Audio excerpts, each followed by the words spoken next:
How to uninstall apps and programs on Windows 11. So to start, the first thing that we need to do is to go at the bottom part of the screen and then tap on the search bar.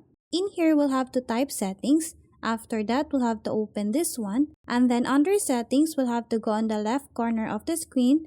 And then in here, simply tap on the apps option.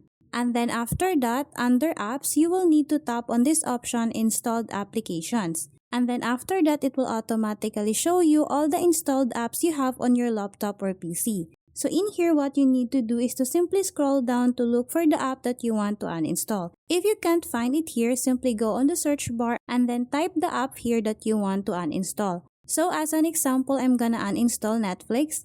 And then in here, we'll have to tap on 3 dots. After that, tap on the uninstall option.